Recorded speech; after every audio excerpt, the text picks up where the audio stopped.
پشیبو شیبو ورېږي رحمتونه لاسمان پشیبو شیبو ورېږي رحمتونه لاسمان مبارک. لیکن برات کی کم اعمال چې کم دی هغه انسان له کول پکار دي چې کم دی یو دا دی چې شپه باید چې سړی ویښه کي په څه باندې په عباداتو په اذکارو باندې په تلاوتو باندې په نفلو باندې. نو په دې شپه کې د عبادت تلاوت او دا رقم د ذکر او د اذکارو اهتمام وسي دا ډېر د ثواب کار دی. او دویم دا چې په دې شپه کې خاص خصوصي او عبادت ثابت نه دی. بعضې خلک څه کوي په دې شپه باندې د اکثره د بریلویان سلو یا د صیفیان سلو یا شیعګان سلو د دې بیا جلا کور خراب دی چې په دا شپه باندې چې د انسانانو د عبادت ده دې راولاړېږي دغه شپه ورخرابوي. په دې کې یو خاص قسم خود ساخته عبادت وروشي نو نه عبادت وي او نه ثواب وي. هغه یو دوه رکعته نفل وکړي وایي دا چې کوم په دې کې د الحمدلله بعد دونه قدر قل هو الله ووایه دونه قدر فلاني صورت ووایه دونه فلاني صورت ووایه بس ګناوې دې دغه سولې د اویا کالو ګناه وي اویا زره ګناه وي دا دې معاف سولې. نو دا رقم عبادتونه خاص عبادت په دې شپه باندې منقول نه دی بلکې که ذکر کوي هم دې خوښ ته ده که تلاوت کوي که نفلونه کوي که صدقه و خیرات کوي چې هر څه کوي د خیر کار کوي په دې شپه کې لعل التعیین دا څه دپاره چې دی جایز دی. او که یو سړی راولاړ سي خاص عبادت په دې شپه باندې مقرر کړي چې دغه ډېر ثواب لري زه خاص دغه عبادت کوم که بل یې ونه کړي هغه ته وایي تا ولې نه کوې دغه ډېر ثواب لري نو دا چې کوم دی دا بیا چې جوړېږي دا بیا عبادت نه سلو دا بدعت جوړېږي. په کار دی چې هر انسان په دې شپه کې خپل عبادت ته پرېښول سي چې څه کوم عبادت دی کوي ودې کوي. بعضې بیا څه کوي دویم د اکثره د بریلویان دا کوي وایي په دې شپه باندې صلات تسبیح چې کوم دی دا په جماعت باندې کول د دې اهتمام کوي وایي په جماعت باندې په مسجد کې صلات تسبیح کول وایي دا ډېر ثواب لري.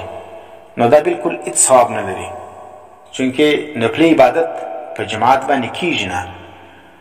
یو خو تعلیما مې هغه جلا خبره ده نه دا رقم علی تداعي چې خلک رابولې او خلکو ته ترغیبونه ورکوي بیا په مسجد کې جماعت ترې بیا یو امام یې دقیق دا رقم طریقه شریعت کې نسته. دا چې څوک کوي دا په دین کې تخریب کوي دا دین تباه کوي. نو صلات تسبیح په جماعت باندې څوک ادا کوي دا غلط کار کوي. دا اکثره بریلویان دا اعمال کوي دا زموږ په معاشره کې چې کوم چا رایج کړي دي دا ټول بریلویان دي.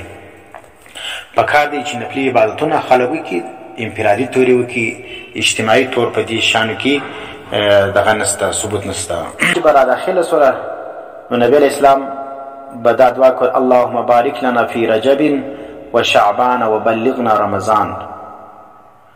ای الله برکت واچوې موږ لره په میاشت د رجب کې او د شعبان کې او موږ ورسې چا لره رمضان لره. نو رجب میاشت د شعبان میاشت رمضان میاشت دا چې د برکتو میاشت دی. نبی علیه اسلام په دې کې د برکاتو دعاوې وغوښتې دي ځکه رمضان چې کوم دی د هغه د مخ ته دغه دوې میاشتې د تمهید دي دا. او نبی علیه اسلام په شعبان کې روژې ډېرې نیولې خو پوره میاشت روژې نه دي نیولې. وینې بعضې روایت کې راځي چې پوره میاشت نیولې ده د هغه مقصد مفسرینو محدثینو دا بیان کړی دی اکثریت باندې حکم د کل لګول کېږي. نو په کوم روایت چې راغلی چې شعبان پوره میاشت روژه ونیوله نو هغه مقصد دا دی څه معنا اکثریت یې نیولې وله. نو آخري دوې درې روژې چې کوم دي په کار دی چې انسان که ګرد میاشت روژه نیسي ودې نیسي لیکن آخري دوې درې روژې دي پرېږدي. د څه دپاره د هغه حکمتونه محدثینو ذکر کړي دي چې هغه یو حکمت په هغه کې دا دی د روژې دپاره به ته تازه دم سې. او دویم دا دی د روژې و د شعبان میاشت سره خلط ملط نسي سره نو د دې وجې د فرق دپاره د دې په مابین کې څه وکړه دا روژې دوې درې پرېږده. مسله دا ده چې د پنځلسې په شپه باندې قبرستان له تلل څنګه دي. صیفیان او بریلویان چې کوم دي هغه وایي په دې شپه باندې قبرستان نه ځي. په دې کې ډېر خرافات کوي قبرستان نه ځي. هلته چې کوم دي هغه ګلان د ځانه سره وړي او بل چې کوم دي هلته څراغونه لګوي بتیانې لګوي او بل چې کوم دي د هغو قبرونه چې کوم دي هغه څه به کوي هغه پارک ګلاب باندې پرېنځي. د مشرانو د اولیاو قبرونه په چیز باندې پارک ګلاب باندې پرېنځي او بیا هلته اجتماعي صورت باندې ځي ټول په دا شپه باندې بس روان دي قبرستان لره. شکل باندې چې اجتماعي صورت باندې وي، او هلته څراغونه لګول، او هلته بیا ګلان پاشل، او هلته د یو خاص عبادت اهتمام کول او په دې خاص شپه باندې تلل، دا ټول بدعت ده. اوس نبی علیه السلام په خپل ټول ژوند کې یو وار چې کوم دی هغه تللی دی قبرستان لره. هغه نبی علیه السلام په نورو پنځلسیانو کې نبی علیه السلام قبرستان نه دی تللی. د هغه وروسته خلفای راشدین وګوره، هغو د دې اهتمام نه دی کړی. امامانو زموږ د مذهب امام ابو حنیفه، امام شافعي، امام مالک صاحب، امام احمد ابن حنبل، دا څلور امامان وګوره، د ټولو چې کوم دی هغه دا شی نه دی کړی. نو د قبرستان لکلل که سړي عادت وي هر وخت کلي، نو په دې شپه دین بیا ولاړ سي. او که نور شپه چې کوم دي خوبونه کوي بیده، او په دې شپه کې چې کوم دي هغه بیا جمکټې رواني وینې، او هلته یې ډرامې جوړې کړي، او هلته چې کوم دي هغه د عرس و د دغه په نامه باندې وینې میلې جوړې کړي.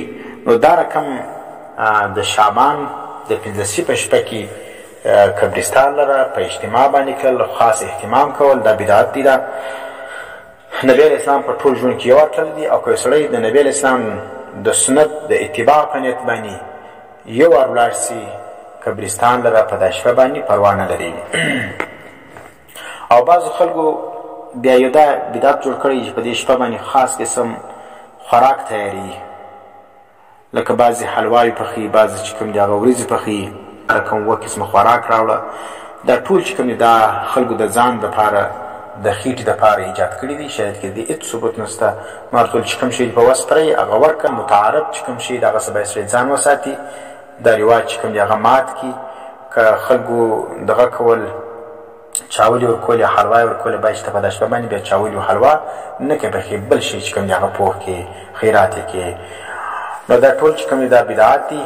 د دې دپاره تاسو وګورئ د شیخ الاسلام مفتی محمد تقی عثماني صاحب اصلاحي خطبات او فتاوای محمودیه دغه چې کوم د دې کې په دې باندې ډېر ښه بحث چې کوم دی هغه سوی دی.